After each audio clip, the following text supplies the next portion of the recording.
அனைவருக்கும் வணக்கம். எல்லாரும் நல்லா இருக்கீங்களா? இன்னைக்கு நம்ம பார்க்க போகிறது எழுத்தாளர் ஜெயமோகன் எழுதின மலை பூத்த போது அப்படின்ற இந்த சிறுகதை தொகுப்பிலிருந்து கழுமாடன் அப்படின்ற ஒரு சிறுகதையை பார்க்க போகிறோம். அதுக்கு முன்னாடி என்னுடைய சேனலை இது வரைக்கும் சப்ஸ்கிரைப் பண்ணாதவங்க சப்ஸ்கிரைப் பண்ணுங்கள், லைக் கமெண்ட் ஷேர் பண்ணுங்கள். வாங்க இந்த கழுமாடன் சிறுகதையை பார்ப்போம்.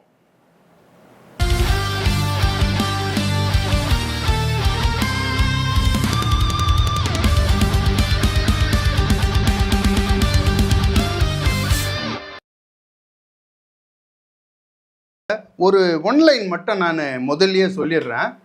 பொன்மனை வலியம்மச்சி பகவதி பிள்ளை இவங்க ஒரு ராஜ குடும்பத்தை சேர்ந்தவங்க. அவங்களுடைய பொண்ணு பேர் இளவரசி தேவகி பிள்ளை. இவங்க வீட்டில் வேலை செய்கிற ஒரு புலையன், ஒரு தாழ்த்தப்பட்டவன். அவன் பேர் கரியாத்தன். இவன் தாழ்த்தப்பட்டவனாக இருந்தாலும் ரொம்ப அழகாக இருப்பான் ஆள் பார்க்கறதுக்கு. இந்த இளவரசி தேவகி பிள்ளைக்கு இந்த கரியாத்தன் மேலே ஆசை. எப்படியாவது இவனை நம்ம அடைஞ்சே தீரணும் அப்படின்னு ரொம்ப முயற்சி பண்ணுறா. ஆனால் இந்த கரியாத்தன் இந்த இளவரசி தேவகி பிள்ளையை எப்போ பார்த்தாலும் அலறி அடிச்சுட்டு ஓடி ஒளிகிறான். காரணம் ஒரு மகாராஜா ஒரு தாழ்த்தப்பட்ட பெண்ணை, ஒரு அழகான தாழ்த்தப்பட்ட பெண்ணு மேலே ஆசைப்பட்டாருன்னு வச்சுங்க. அது ஊர் உலகத்துக்கு தெரிஞ்சால் கூட அது பெருசாக மக்கள் பெருசாக எடுத்துக்க மாட்டாங்க. அந்த மகாராஜா ஈஸியாக அந்த பொண்ணை அடைஞ்சிட்டு போயிடுவார். ஆனால் அதே நேரத்தில் ஒரு ராஜ குடும்பத்தை சேர்ந்த ஒரு இளவரசி தாழ்த்தப்பட்ட ஒரு புலையன் மேலே ஆசைப்பட்டு அது ஒரு உலகத்துக்கு தெரிஞ்சு போச்சுன்னு வச்சுங்க. அந்த இளவரசனுடைய வாழ்க்கையும் போயிடும், அந்த ராஜ குடும்பத்து மானமும் போயிடும். அது இல்லாமல் இந்த தாழ்த்தப்பட்ட இந்த புலையனையும் கொன்னுடுவாங்க. இதனாலேயே இந்த கரியாத்தன் இந்த இளவரசி தேவகி பிள்ளையை பார்த்தாலே ஓடி ஒளியறான். இப்படிப்பட்ட சூழ்நிலையில் இந்த சிறுகதையில் கடைசியாக என்ன நடந்தது அப்படின்றது தான் இந்த சிறுகதை. இதை ஸ்கிப் பண்ணாமல் பாருங்கள், உங்களுக்கு புரியும். நாம் இப்போது 2026 வாழ்ந்துட்டு இருக்கிறோம். நாம் கடந்து வந்த பாதை ரொம்ப தூரம். குறிப்பாக ஒரு 100 வருஷத்துக்கு முன்னாடி, 500 வருஷத்துக்கு முன்னாடி, 1000 வருஷத்துக்கு முன்னாடி மக்கள்லாம் எப்படி வாழ்ந்தாங்க. குறிப்பாக இந்த ஏழை மக்கள், தாழ்த்தப்பட்ட மக்களை இந்த மேல் ஜாதி மக்கள், பணக்காரர்கள், ராஜாக்கள்லாம் எப்படி அவங்கள வழி நடத்துனாங்க, எப்படிலாம் அவங்கள கொடுமைப்படுத்துனாங்க. இந்த கீழ்ஜாதி மக்கள்னாலே அவங்க எந்த அளவுக்கு ஒரு மிருகத்தை விட கீழே அவங்க நடத்துனாங்க அப்படின்றத பற்றி தான் இந்த கழுமாடன் கதையில் எழுதியிருப்பார். பொன்மனம் வலியம்மச்சி பகவதி பிள்ளை இவங்க ஒரு பெரிய ராஜ குடும்பம். அந்த ராஜ குடும்பத்தில் இருந்து வேலை பார்க்குறவன் தான் குளிகன். இவன் ஒரு தாழ்த்தப்பட்ட புலையன். அவங்கிட்ட இந்த பகவதி பிள்ளை அம்மை ஒரு முக்கியமான விஷயத்த சொல்லி தூது அனுப்புகிறாங்க. இவன் அந்த முக்கியமான விஷயத்தை எடுத்துக்கிட்டு தூதை ஒருத்தர்கிட்ட சொல்கிறதுக்காக வந்துட்டு இருக்கான். வரும்போது ஒரு கோட்டை, அது அந்த கோட்டையில் உள்ளே நுழைஞ்சி போகிறதுக்கு இந்த மாதிரி தாழ்த்தப்பட்ட ஆளுங்களுக்கெல்லாம் அனுமதியே கிடையாதான். இவங்கெல்லாம் இந்த பின்னாடி பக்கமாக அந்த மாளிகைக்கு பின்புறம் இருக்கிற இந்த காவா தண்ணிலாம் ஓடுற வழியாக தான் இந்த தாழ்த்தப்பட்ட மக்கள் நடந்து போகணுமா. இவன் அந்த குளிகன் இந்த தூதை சொல்கிறதுக்காக அந்த வழியாக தான் நடந்து போகிறான். அந்த வழியாக தான் தாழ்த்தப்பட்ட மக்கள், இந்த புலையர்கள்லாம் காலையில் இந்த மலம் மூத்திரம் இதெல்லாம் வழிஞ்சி ஓடுற அந்த காவாவெல்லாம் க்ளீன் பண்ணுவாங்களாம். க்ளீன் பண்ணி அந்த மலம் மூத்திரத்தெல்லாம் க்ளீன் பண்ணுற இடத்துலையே தான் அவங்களுக்கு கஞ்சி ஊற்றுவாங்களாம் வேலைக்காரங்க. அந்த கஞ்சியை குடிச்சிட்டு பிள்ளைங்களுக்கு மீதி கஞ்சி எடுத்துகிட்டு போவாங்களாம். அதேமாரி சாயந்தரம் ஒரு தடவை அதேமாதிரி க்ளீன் பண்ணுவாங்களாம். இந்த குளிகன் அந்த வழியாக தான் போகிறான். போகும்போதே அங்கே ஒரு 4 பேர் உக்காந்துக்கின்னு ஒரு கழுமாடன் சிலையை செஞ்சிட்டு இருக்காங்க, ஒரு கல் நட்டு. இவன் போன உடனே யார்ல நீ அப்படின்னு அதிலேருந்து ஒரு ஆளை கேட்குறான். இவன் சொல்கிறான், நான் பொன்மனம் வலியம்மச்சி வீட்டில் வேலை செய்கிற அடிமைங்க, ஒரு விஷயமா போயிட்டுருக்கிறேன், என்ன பண்ணிகிட்ருக்கீங்க அப்படின்னு கேட்குறான். தெரியாதா அவனுக்கு நாளைக்கு கழுபீடம் ஏற்ற போகிறோம்ல ஒருத்தனை, அதுக்காக கழுமாடனை நாங்கள் சாமி செஞ்சுட்டு இருக்கிறோம், நடுக்கல் நடுறதுக்கு செஞ்சுட்டு இருக்கிறோம் அப்படின்னு சொல்கிறாங்க. அப்படியாங்க? ஆமாம், மேலே தான் கழுபீடம் வந்து செஞ்சுன்னு இருக்கிறாங்க, போகும்போது மேலே போய் பாரு, ரெடி ஆகின்னு இருக்குது அப்படின்ட்டு, தயாராகின்னு இருக்குது, மேலே போய் பாரு அப்படின்றான். சரின்னு சொல்லிட்டு, சரி சாமி நான் வரேன் அப்படின்ட்டு மேலே போகிறான். மேலே போனால் அந்த கழுபீடத்தை வந்து செய்யறதுக்கு ஒரு 4-5 பேர் தயார் பண்ணிகிட்டு இருக்காங்க. அதுக்கு இன்சார்ஜாக ஒருத்தர் வந்து உக்காந்துட்டு இருப்பார். அவர் வந்து பார்த்தோன்னா, ஐயா வணக்கங்க என்னவா, யார் ராணி அப்படின்வார். நான் பொன்மனம் வலியமைச்சு பகவதி பிள்ளையோட அடிமைங்க, ஒரு தூது விஷயமா போயிட்டுருக்கேன். ஓ, நாளைக்கு கழு ஏற்ற போகிறாங்களே ஒருத்தனை, அது விஷயமாமா அப்படின்னு அவர் கேட்குறார். ஆமாங்கன்னு. ஏண்டா அவன் வந்து அந்த அம்மாவுக்கு வந்து ஒரே புள்ளியாம, அந்த அம்மா 10 புள்ள பெற்று தான், எல்லாம் செத்து போச்சான், இவன் ஒருத்தன் தான் மிஞ்சனவன், இவன் ஏன்டா போய் இந்த மாதிரி விஷயத்தில் போய் மாட்டிக்கிட்டான் அப்படின்னு அவர் கேட்குறாரு. என்னங்க பண்ணது, எல்லாம் தெய்வத்தோட விளையாட்டுங்க அப்படின்றான் குளிகன்.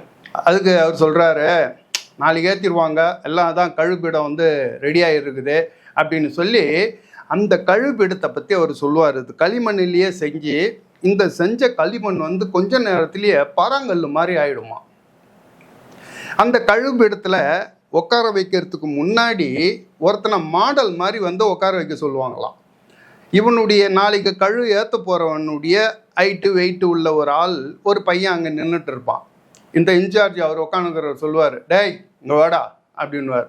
அவன் பயப்படுவான். அந்த கழுபீடத்தில் நான் உட்கார மாட்டேன். உட்கார்றா, நீ என் கழு ஏற போகிற, ஒரு அடையாளத்துக்கு தானே கேட்குறேன், உட்காரு அப்படின்னோன்னா அவன் பயப்படுவான். அவன் அப்படியே ஒரு 4 பேர் அவனை பிடிச்சி அவன் துணியெல்லாம் உருவிட்டு அவனை நிர்வாணமாக அந்த களிமண் மேலே உட்கார வைப்பாங்க. அவன் அப்படியே உட்காந்த உடனே அவனுடைய பட்டக்ஸினுடைய அடையாளம், அவனுடைய அந்த ஆசனவாய் உட்கார்ற அடையாளத்தை வந்து ஒருத்தன் வந்து அப்படியே மார்க் பண்ணுவான். அப்புறம் அவனை எழுப்புவானுங்க. இதெல்லாத்தையும் ரெடி பண்ணி முடிச்சோடனே ஒருத்தன் வந்து ஒரு சிகப்பு துணியில் ஒரு நீளமான பெரம்பு ஒன்று எடுத்துன்னு வருவான். அந்த துணியை பிரித்து அந்த பெரம்பை வந்து இந்த இன்சார்ஜுக்கிட்ட கொடுப்பான். அந்த பெரம்பை எடுத்து இவன் உட்காந்து மார்க் பண்ணான கரெக்டாக அந்த ஆசனவாய் மார்க் பண்ண இடத்துல அந்த பெரம்பை உள்ள சொருவானுங்க. அது ஏறக்குறைய ஒரு 3 அடி ஆழம் உள்ளே போயிட்டு ஒரு 3-4 அடி ஆழம் ஹைட்டில் மேலே நிற்கும். இது அப்படியே கொஞ்ச நேரத்தில் காஞ்சி அப்படியே பாறாங்கல் மாதிரி அப்படியே நின்றுடுமா. இவர் இன்சார்ஜி சொல்லுவார், இதில் தான் கழு ஏற்ற போகிறவனே உட்கார வைப்பாங்க அப்படின்னு குளிகங்கிட்ட சொல்கிறார். அப்போ நம்ம குளிகன் கேட்குறான், ஐயோ இது என்னங்க இது கம்பி மாதிரி இல்லையா, பெரம்பு மாதிரி இருக்கு அப்படின்வா. அது அப்படி தான் இருக்கும், இந்த பெரம்பை வந்து வளையும் ஆனால் உடையாது. உள்ளே இருக்கிற அந்த குடல் வந்து அந்த மூங்கில் குச்சி உள்ளே நுழையும் போது குடல் அப்படியே பிரியும். அப்படி பிரியும் போது அந்த குச்சி உள்ளே போயிடும். அப்போ அவன் உடம்புல வலியே இருக்காது, ரத்தமும் வெளியில் போகாது, இன்னும் கட்டினா சுகமாக குளிராக இருக்கும். அப்படியே அவனை கையை காலை கட்டி அப்படியே உட்கார வச்சுருவாங்க. அவன் கழுவில் உட்காரும்போது இந்த மூங்கில் குச்சி அவனுடைய ஆசனம் வாய்க்குள்ள ஒரு மண்புழு நுழையிற மாதிரி அப்படியே உள்ள அந்த குச்சி நுழைஞ்சிடும். அவனுக்கு வலியே இருக்காது, அந்த நேரத்துக்கு ரத்தமும் வராது. அந்த கழுபீடத்து மேலே இவன் உட்காந்து கொஞ்ச நேரத்தில் வந்து பிரிஞ்சு அந்த குடல் வந்து மாடி வந்து ஒன்று சேர ஆரம்பிக்கும் போது தான் வலி ஆரம்பிக்கும். அப்படி வலி ஆரம்பிக்கும் போது அவன் கதறுவான், கத்துவான். அப்போ அந்த நேரத்தில் வெளியில் தாப்பாலை போட்டு வெளியே ஒருத்தனை காவலுக்கு வச்சுட்டு எல்லாரும் கிளம்பி போயிடுவாங்க.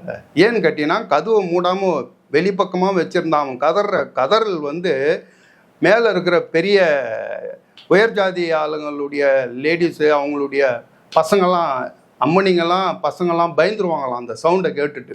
அதனால் கதவை இறுக்கமாக மூடிடுவாங்களாம். இவன் கழுவேற்றப்பட்டவன் உள்ள அந்த குச்சி போன அந்த வழியில் கதறி கதறி கதறி அப்படியே கத்தும் போது அவன் மயக்கடிச்சும் விழக்கூடாதான். மயக்கடிச்சு விழுந்துட்டான், அந்த வலியை உணர மாட்டான்ல, அதனால் வெளியில் ஒருத்தனை காவலுக்கு வச்சுருப்பாங்களாம். அவன் அடிக்கடிக்கு கதவை திறந்து கொஞ்சம் கொஞ்சமாக பதநீர் ஊற்றுவான் அவன் வாயில். அப்போ நனவும் போகாது. அவன் நனவு போகாமல் அந்த வலியை அனுபவித்து கதறி கதறி கதறி ஒரு நாள் ஃபுல்லாக கத்தி தொண்டை வெடித்து அப்படியே உடம்பு மட்டும் அப்படியே துடிச்சிட்டு இருக்குமா. ஒரு சில பேர் கழு ஏற்றப்பட்டவன் 6-7 நாள் வரைக்கும் சாவாமல் உயிர் இருக்குமா உடம்புல.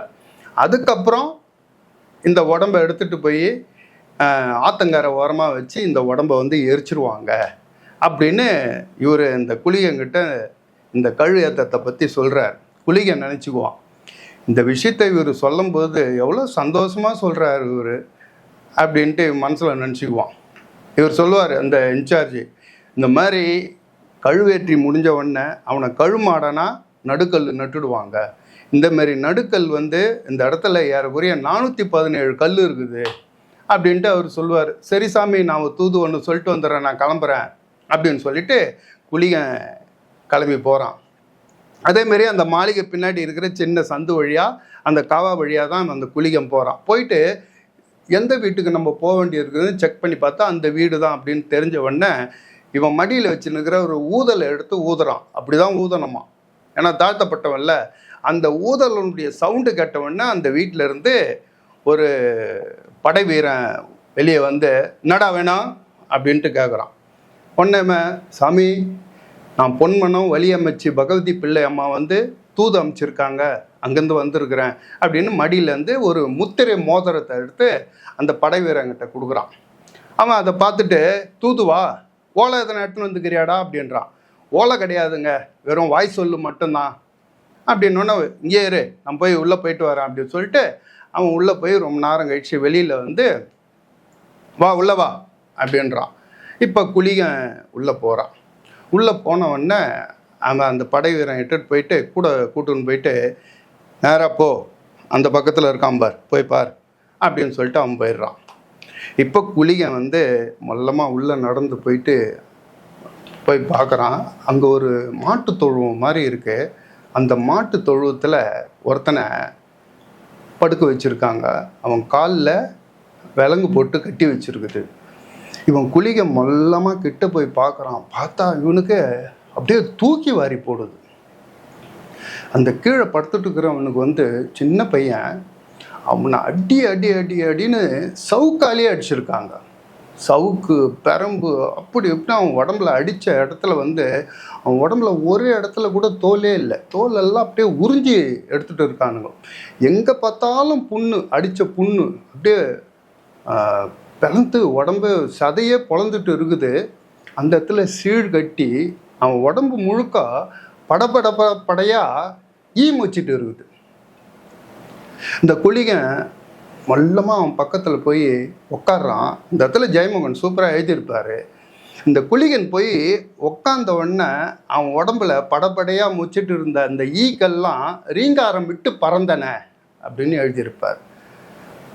அப்படி அந்த ஈக்கெல்லாம் அப்படி பறக்கும்போது கீழே யாருக்குரிய செத்து போட்ட கணக்கு தான் அவன் பேர் கரியாத்தன். அவன் மொல்லமாக கண்ணை திறந்து குளிகனை பார்க்குறான். குளிகன் சொல்கிறான், கரியாத்தா, நான் பொன்மனம் பகவதி பிள்ளை அம்மா வந்து உன்கிட்ட தூது சொல்கிறதுக்காக அனுப்பியிருக்காங்கடா, உன் உயிரை காப்பாற்றுறதுக்காக, அதுக்காக தான்டா வந்திருக்கேன் அப்படின்னோடனே அவன் எதுவுமே பேசலை. ஆனால் இங்கே அந்த குளிகன் சொல்கிறத வந்து அவன் கேட்குறான்னு எடுத்து அவன் கண்ணு மூலமாக இந்த குளிகன் தெரிஞ்சுக்கிறான். உடனே குளிகன் சொல்கிறான், டேய், நீ உங்கள் அம்மாவுக்கு எத்தனையோ புள்ள பிறந்ததுடா, எல்லாம் செத்து போச்சு, நீ ஒருத்தந்தாண்டா இருக்க, நீ கடைசி காலத்தில் உங்கள் அம்மாவுக்கு அந்தி கஞ்சி ஊற்றணும்டா, அதுக்காக வேண்டி நீ உயிர் வாழணும், அதுக்காக வேண்டி நீ உயிர் தப்பிக்கணும்டா, அதுக்காக தான்டா நான் வந்தேன், உன்னை வந்து எப்படியாவது காப்பாற்றணும் அப்படின்னு சொல்லிட்டு பகவதி பிள்ளை அம்மாவுடைய கருணை வந்து உன் மேலே விழுந்துருக்குடா, அவங்க தான் என்னை அனுப்பிச்சாங்க, அதனால் நான் சொல்கிறத கேட்டுக்கோ நல்லா. நாளைக்கு வந்து உன்னை கழு ஏற்றுறதுக்காக கூட்டுன்னு போகிறதுக்கு முன்னாடி நீலி இசக்கி அம்மன் தெய்வத்துக்கிட்ட போய் நிற்க வைப்பாங்க. நிற்க வச்சு மகாராஜாவுடைய உத்தரவை வந்து தெய்வத்துக்கு முன்னாடி படிப்பாங்க. படிச்சுட்டு உன்னை கழு ஏற்றணும் அப்படின்னு அந்த உத்தரவை வந்து தெய்வத்துக்கு முன்னால் படிச்சுட்டாங்கன்னு வச்சுக்கோ, மகாராஜா நினச்சா கூட உன் உயிரை காப்பாற்ற முடியாதுடா. அதனால் நான் ஒன்று சொல்கிறேன், நல்லா ஞாபகம் வச்சுக்கோ, அதுக்காக தான் பகவதி அம்மா உன்னை பார்க்குறதுக்கு அமுச்சு வச்சுருந்தாங்க, நான் சொல்கிறத நல்லா கேட்டுக்கோ. நான் இப்போ உன்னை பார்த்துட்டு போனதுக்கப்புறம் உடனே நீ என்ன பண்ணுற, அந்த வெளியே நிற்கிறான் பார் ஈட்டி வச்சுன்னு, அந்த படை வீரனை கூப்பிடு, வரமாட்டான். உன்னால் முடிஞ்ச அளவுக்கு உன் சக்தியெல்லாம் திரட்டி கற்று வருவான். வந்த உடனே என்னான்னு கேட்பான். நான் வந்து நீலி பகவதி கிட்ட போயிட்டு, நீலி இசக்கியம்மன் நீலி கிட்ட போயிட்டு சத்தியம் பண்ணணும் அப்படின்ட்டு அவங்ககிட்ட சொல்லு. என்ன சத்தியம்னு கேட்பான். அது ஒரு ராஜ ரகசியம், அதை நான் அவங்ககிட்ட சொல்ல மாட்டேன். என்னை நீலி இசக்கியம்மன்கிட்ட கூட்டுன்னு போங்க அப்படின்ட்டு நீ அவங்ககிட்ட சொல்லு. அவன் வந்து அவங்களுக்கெல்லாம் இன்சார்ஜாக ஒரு பேஷ்கர் ஒருத்தர் இருப்பார். அந்த படைத்தலைவனை வந்து பேஷ்கர்ன்னு சொல்கிறாங்க. அந்த பேஷ்கர்கிட்ட எடுத்துன்னு போவான். அந்த பேஷ்கார் வந்து நீ நினைக்கிற மாதிரி இல்லை, அவர் வந்து என்னை அனுப்பிச்சாங்களே பகவதி அம்மச்சி, அவங்களுடைய ஆள் தான் அவரும் அங்கே இருப்பார். அவர் எதிர்க்கையும் மற்றவங்க எதிர்க்கையும் நீ சத்தமாக நீலி இசக்கியம்மன் முன்னாடி நீ நின்று பொன்மனம் பகவதி பிள்ளை அம்மாவோட இளையம்மை தேவகி பிள்ளையை நான் தொடலை, இது சத்தியம் சத்தியம் சத்தியம் அப்படின்ட்டு நீ சத்தியம் பண்ணிடுறா. நீ சத்தியம் பண்ணிட்டேன்னு வச்சுக்கோ. அதுக்கப்புறம் ஒரு தாழ்த்தப்பட்டவன் வந்து ஒரு இசக்கியம்மை நீலிக்கு முன்னாடி நான் பண்ணலை அப்படின்னு சொல்லிட்டாலே ராஜா வந்து கொல்ல மாட்டார் அப்படின்ட்டு இந்த குளிகன் சொல்கிறான். அப்போ கீழே படுத்துக்கிட்டு இருக்கிற அந்த கரியாத்தன் ஏதோ சொல்கிறதுக்கு வாய் எடுக்கிறான். ஆனால் அவன் என்ன கேட்குறான்னு குளிகனுக்கு நல்லா தெரியும். நீ என்ன கேட்குறன்னு எனக்கு தெரியுதுடா, நான் பேசுகிறேன், நான் சொல்கிறத மட்டும் நல்லா கேளு. அதுக்கப்புறம் வந்து உன்னை வந்து நம்மளுடைய கீழ்ஜாதி மக்களுடைய புலையர்களுடைய மகா சபைக்கு உன்னை கூட்டுட்டு போவாங்க. அந்த மகா சபையில் கூட்டுன்னு போயிட்டு உன்னை விசாரிப்பாங்க. அந்த மகா சபை நிறுத்து, அது கூட நம்ம பொன்மனம் பகவதி பிள்ளை அம்மாவோட கருணையால் அந்த மகா சபை நடக்குதுரா. அவங்களுடைய ஆசீர்வாதம் அந்த மகா சபைக்கு உண்டு. அதனால் அந்த மகா சபையில் உன்னை வந்து விசாரிக்கும் போது 3 விஷயத்த உன்னை வந்து பண்ண சொல்லுவாங்க அந்த பூஜாரி.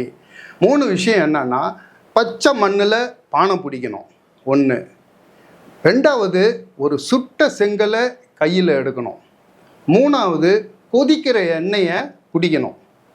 இது 3த்தையும் உன்னை செய்ய சொல்லுவாங்க.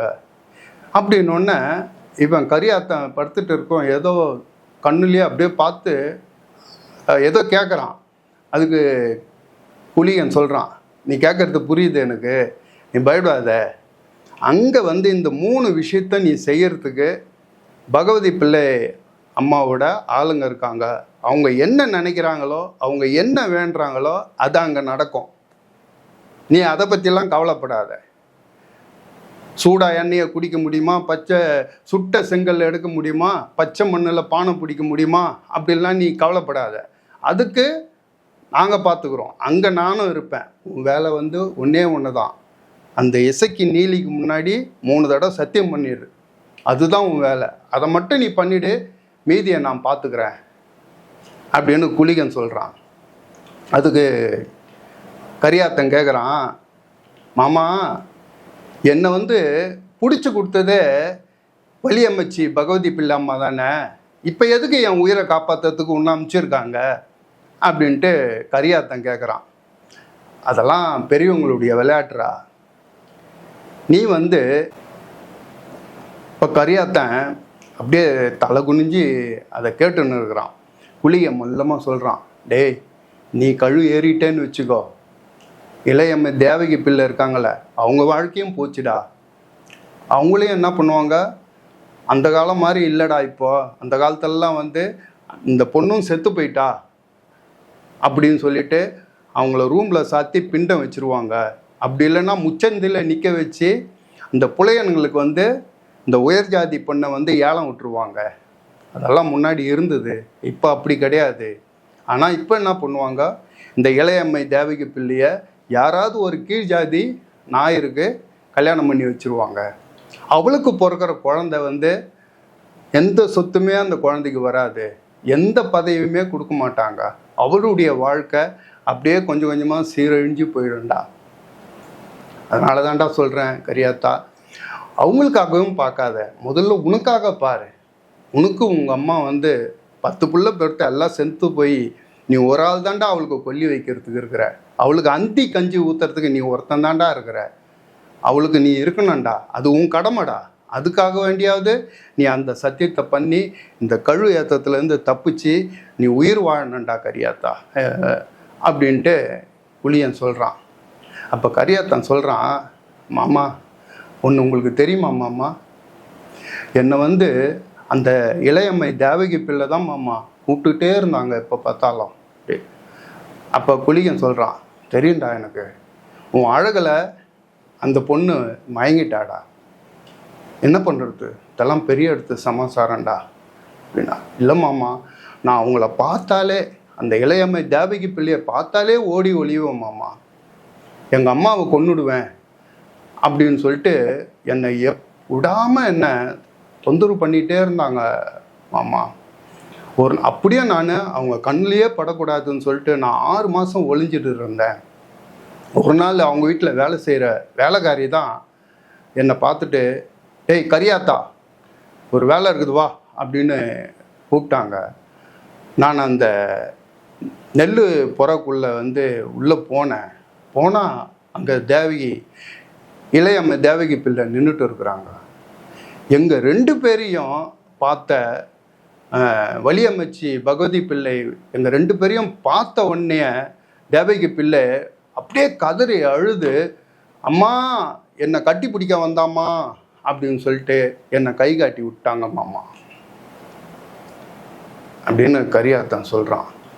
அதுக்கு குளிகன் சொல்கிறான், சரி விட்றா, நடந்ததெல்லாம் நடந்து போச்சுடா, விட்றா, நீ ஒரே ஒரு சத்தியம் பண்ணு, நீ ஒரே ஒரு சத்தியம் பண்ணு, எல்லாமே சரியாக போயிடும், நான் பார்த்துக்கிறேன் மீதியை அப்படின்னு ஒன்று. கரியாத்தான் சொல்கிறான், இல்லை மாமா நான் சத்தியம் பண்ண மாட்டேன் மாமா அப்படின்றான். இவனுக்கு புலிகனுக்கு தூக்கி வாரி போடுது. டேய் என்னடா மக்கா சொல்கிற, இவ்வளோ தூரம் சொல்கிறேன், என்னடா சொல்கிற அப்படின்னு. இல்லை மாமா நான் சத்தியம் பண்ண மாட்டேன், நான் கழு ஏறுறேன் மாமா, நான் கழுவில் உட்காடுறேன். ஆனால் ஒன்று மாமா, என்னை கழுபீடம் ஏற்றுவாங்கல்ல, நான் அந்த இளையம்மை தேவகி பிள்ளையை தொட்டுட்டேன் அப்படின்னு சொல்லிட்டு என்னை கழுபீடம் ஏற்றுவாங்கல்ல, அந்த கழுபீடத்தில் உட்காரும்போது உன்னோட கடைசி ஆசை என்னான்னு என்னை கேட்பாங்க மாமா. அப்போ நான் சொல்லுவேன், நான் செத்ததுக்கப்புறம் என்னை எரிச்சிடுவீங்கல்ல, என்னை ஆத்தோரம் எடுத்து போய் எரிப்பீங்கல்ல, எரித்து முடித்த உடனே எனக்கு நடுக்கல் நட்டு என்னை கழுமாடனா கும்பிடணும் அப்படின்ட்டு என்னுடைய கடைசி ஆசையை சொல்லுவோம் மாமா. அப்படி சொல்லிட்டு தான் அந்த கழுவில் உட்காருவேன் அப்படின்னு கரியாத்தான் சொல்கிறான். அப்புறம் இந்த உலகம் தெரிஞ்சுக்கிட்டோம் மாமா என்ன நடந்தது அப்படின்னு சொல்லிட்டு, உலகமே என்னை சாமியாக கும்பிடும் மாமா, ஆண்டாண்டு காலம் கும்பிடும். அந்த பகவதி பிள்ளையா அம்மச்சியோட குடும்பம் இருக்குதுல்ல, அதுவும் வரும், அவங்களும் கும்பிடுவாங்க, அவங்களும் என் காலில் விழுவாங்க, எனக்கு கொடை கொடுப்பாங்க, பலி கொடுப்பாங்க, பூஜை பண்ணுவாங்க, பண்ணி தான் ஆகணும். அவங்க என் காலில் விழுந்து கதறுவாங்க, கண்ணீர் விடுவாங்க, கரியாத்தா நீ ஜெயிச்சிட்டடா நீ அப்படின்னு அவங்க அழுவாங்க மாமா. அப்போ கூட நான் அடங்க மாட்டேன். அவங்க எனக்கு என்ன பலி கொடுத்தாலும் சரி, என்ன பூஜை பண்ணாலும் சரி அடங்க மாட்டேன். நான் எப்போ தெரியுமா அடங்குவேன், இப்போ அவங்க வாழ்கிற அந்த அரண்மனை இருக்குதுல்ல, அந்த வீடு இடிஞ்சு மண்ணாக போய் அந்த இடத்துல குளம் தோண்டி தண்ணி நிறையணும் மாமா.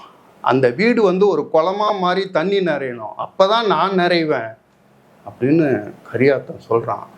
சொன்ன உடனே என் புலிகன் சொல்கிறான், வேணாண்டா டேய், நீ நம்ம ஜாதிக்காரன், நானும் புலையன் நீயும் புலையன்டா, உனக்காக தான்டா நான் இங்கே வந்தேன், சத்தியமாக சொல்கிறேன்டா, உனக்காக தான்டா தூது வந்தேன், நீ உங்கள் அம்மாவுக்காக வேண்டி நீ உயிர் வாழணுண்டா, உன்னை நாளைக்கே கழு ஏற்றிடுவானுங்கடா, நான் வரும்போது தான்டா பார்த்துட்டு வந்தேன், கழுவிடெல்லாம் தயாராக செஞ்சு வச்சுட்டானுங்கடா, உன் உயிரை எடுத்துருவானுங்கடா, சொல்கிறத கேள்றா அப்படின்ட்டு குளியன் சொல்கிறான்.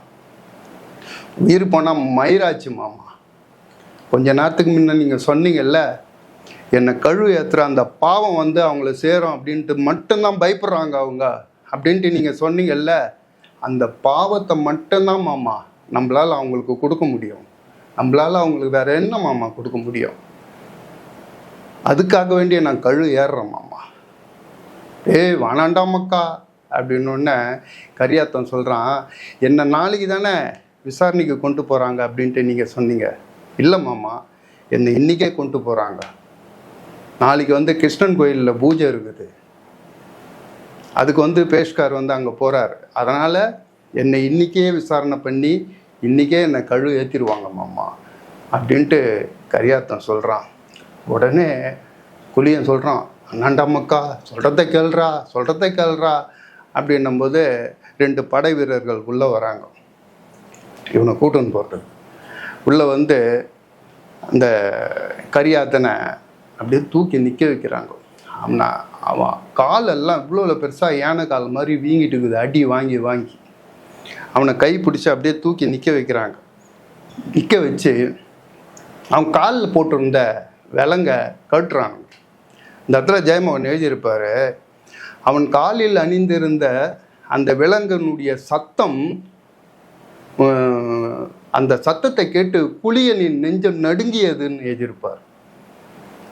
அந்த விலங்க கழட்டிட்டு கரியாத்தனை நிற்க வச்சு அவன் கை 2 திப்பு பின்னாடி வச்சு அதே விலங்களை கட்டுவானுங்க. அந்த படை வீரன் கட்டி அவனை அப்படியே இழுத்துட்டு வருவாங்க. அவன் காலெலாம் வீங்கி போயிருக்கான நடக்கவே முடியாது. அவனை அப்படியே இழுத்துட்டு வருவாங்க. இழுத்துட்டு வரும்போது புளியம் பக்கத்தில் கரியாத்தனை இழுத்துட்டு அப்படியே போகும்போது கரியாத்தன் ஒரு வார்த்தை சொல்லுவான். அவங்களுடைய புலையர்களுடைய பாஷையில் மட்டும் அதை மட்டும் அவங்க பாஷையில் சொல்லுவான். மாமா, உண்மையிலேயே சொல்கிறேன் மாமா, நான் இளையம்மை தேவகி பிள்ளைய தொடவே இல்லை மாமா அப்படின்ட்டு சொல்லுவான். இதை கேட்ட உடனே குளியன் டே மக்கா அப்படின்னு எழுவான். அந்த படை வீரர்கள் அந்த கரியாத்தனை அப்படியே இழுத்துட்டு போயிட்டாங்க. அப்படியே இழுத்து சென்றார்கள் அப்படின்னு ஜெயமோகன் அந்த கதையை முடிச்சிடுவார். இந்த கதை வந்து நம்ம வந்து இன்றைக்கி ஒரு நவீனமாக நம்ம செல்ஃபோனு, இன்டர்நெட்டு, ராக்கெட்டு அப்படி இப்படின்னு வாழ்ந்தாலும் அந்த பழங்கால கதைகளில், பழங்கால விஷயங்களில் உண்மையிலேயே மக்கள் இப்படி தான் நடந்தாங்க அப்படின்ட்டு நம்ம படிக்கும்போது நமக்கு அப்படியே உடம்பே நடுங்குது. ஜெயமோகன் ஒரு இடத்துல பேசும்போது சொல்லுவார், நீங்கள் கோபுரத்தை பார்க்கும்போது அதனுடைய உச்சை தான் நீங்கள் பார்ப்பீங்க, ஆனால் அதனுடைய அடிபீடத்தை நீங்கள் நினச்சே பார்க்க மாட்டீங்க. அந்த அடிபீடம் எப்படி வந்தது அப்படின்னு சொல்லிட்டு நீங்கள் தெரிஞ்சுக்க போது தான் அந்த உச்சி உங்களுக்கு புரியும் அப்படின்னுவார். அது மாதிரி நாம் இன்னைக்கு தேதியில் இப்படி வாழ்ந்தாலும் நமக்கு முன்னாடி வந்து இருந்த மக்கள் வந்து எப்படிலாம் கஷ்டப்பட்டுருக்காங்க, எப்படிலாம் அவங்கள வந்து ஒரு வசதி இருக்கிறவன், வலிமையானவன், பணக்காரன், ஒரு தாழ்த்தப்பட்ட மக்களை வந்து எப்படிலாம் கொடுமைப்படுத்தியிருக்காங்க. அந்த கொடுமையை வந்து தாங்கிக்கிற இந்த கரியாத்தன்ற ஒரு கேரக்டரு அந்த பெரிய ஒரு சாம்ராஜ்யத்தையே, ஒரு பெரிய ஒரு அரச குடும்பத்தையே பழி வாங்கிறதுக்கு என்ன ஒரு கருவியை செலக்ட் பண்ணது பாருங்க. நான் கழுவில் ஏறி அந்த பழி மூலமாக அந்த குடும்பத்தை மண்ணோடு மண்ணாக்குவேன், அதுக்காக நான் என் உயிரே போனாலும் பரவாயில்ல அப்படின்ட்டு அந்த வலியை அவன் ஏற்றுக்கிட்டு செத்து போகிறான் பாருங்கள். ரொம்ப அற்புதமான கதை இது. இதே மாதிரி இதில் ஒரு 4-5 கதைங்க இருக்குது. இது 200 ரூபாய் இந்த புக்கு. இதை வாங்கி படித்து பாருங்கள். நம்மளாம் வந்து ஒரு ஒன்றுமே உதவாத ஒரு மொக்க சினிமாலாம் 500 ரூபா 1000 ரூபாய் செலவு பண்ணி பார்த்துட்டு வரோம். இந்த மாதிரி புத்தகங்கள்லாம் நமக்கு வீட்லேயே இருக்கணும். இதனுடைய கதைகளை எப்போ வேணாலும் நமக்கு டைம் கிடைக்கும்போது எத்தனை தடவை வேணாலும் படிக்கலாம். ரொம்ப அருமையான கதைகள். இதை வந்து ஸ்கிப் பண்ணாத நீங்கள் அந்த வீடியோவை பாருங்கள். என்னால் முடிஞ்ச அளவுக்கு சொல்லியிருக்கேன். நீங்கள் புத்தகத்தை படித்து பாருங்கள், ரொம்ப சூப்பராக இருக்கும். அதுக்காக தான் இந்த கதையை நான் போடுறேன். புத்தகத்தை படிங்க. அதில் இருக்கிற டீட்டெயிலெலாம் வந்து அவ்வளோ அட்டகாசமாக எழுதியிருப்பார். இது வந்து வீடியோவில் பார்க்குறதோட நம்ம புத்தகத்தை நேரடியாக நம்ம பார்க்கும்போது அதை எத்தனை தடவைனாலும் படித்து உள்வாங்கலாம். அவ்வளோ அற்புதமான கதை இது. நாம் அடுத்த வீடியோவில் பார்ப்போம். அடுத்த ஒரு நல்ல கதையோடு உங்களை நான் சந்திக்கிறேன். இதை ஸ்கிப் பண்ணாத பாருங்கள். பார்த்துட்டு உங்களுடைய கருத்து என்னன்னு சொல்லிவிட்டு ஒரு கமெண்ட்ஸில் சொல்லுங்கள். நீங்களும் இதேமாரி புத்தகத்தை வாங்கி படிங்க. ஓகேவா? நம்ம அடுத்த வீடியோவில் பார்ப்போம். பாய்.